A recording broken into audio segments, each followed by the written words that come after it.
Well, Joe's Place has been around for about 16 years now, and we're open to any youth ages 14 to 19 from any race, religion, or income bracket. And we just invite youth in, give them a safe environment to hang out in, lots of cool games to play. And again, it's an alternative to some of the negative options that are out there in our society. We've needed a kitchen for years. We feed a lot of kids every Tuesday night and Wednesday night and on the weekend nights, and we have a big Christmas banquet. And so far, we've got a really Bush League kitchen, and we don't even have running water. We do dishes in Rubbermaid containers with water we heat up in the kettle, so it's less than ideal. And so we saw an opportunity to enter an online contest called the Aviva Community Fund. And we put together a project. We called it Hungry for Hope. And we had to get the word out for people to vote for our project. And we ended up winning. We won $50,000 from the Aviva Community Fund. And that was just the beginning, though. And so we just kept using the momentum to move things forward. So we realized that maybe this momentum was a chance for us to also fix our heating problem. We put together another project. We called it Hungry for Heat.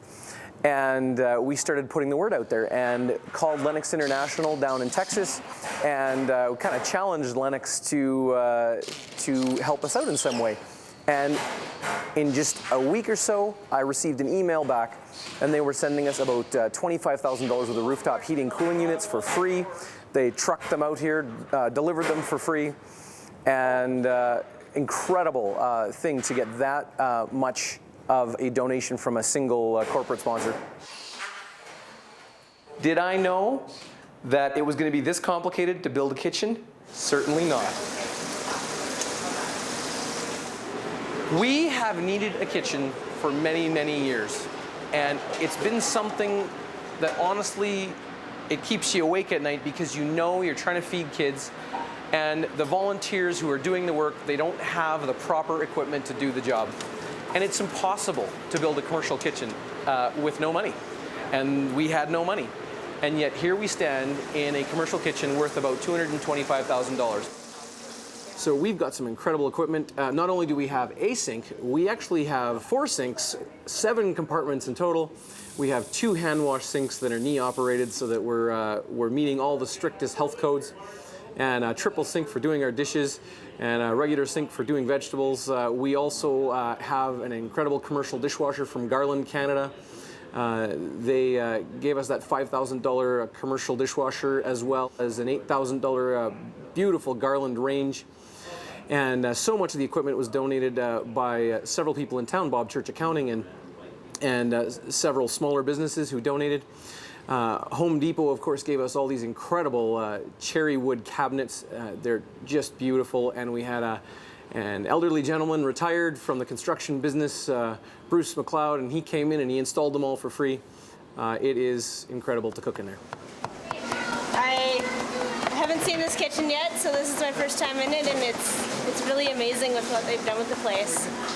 It opens up all these world of possibilities for teaching how to cook and for offering up meals for some of these students or some of these youth who don't have a place to stay or don't have reliable food sources.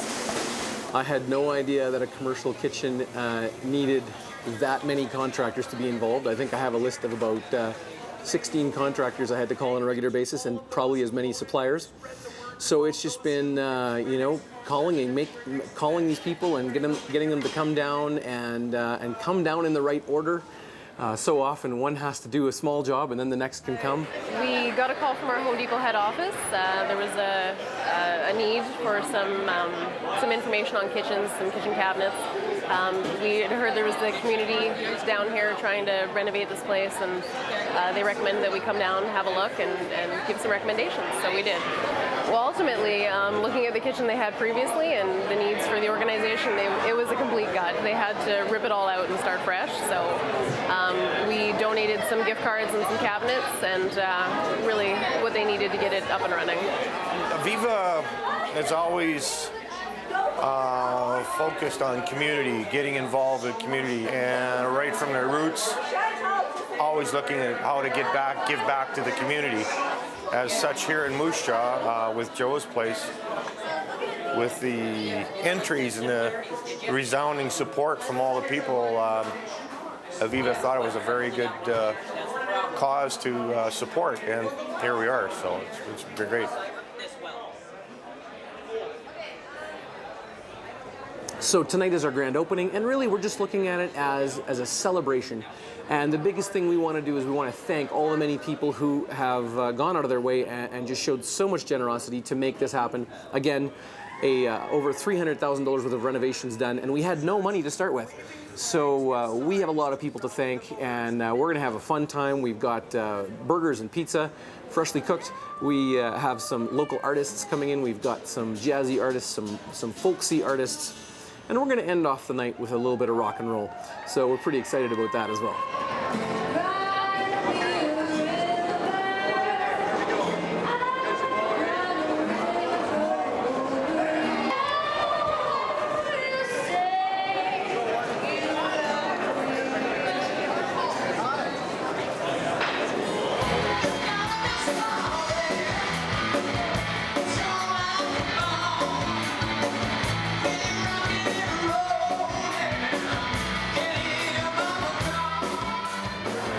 There's no words that can describe it, like to see what he's done here and all these kids going and they're working.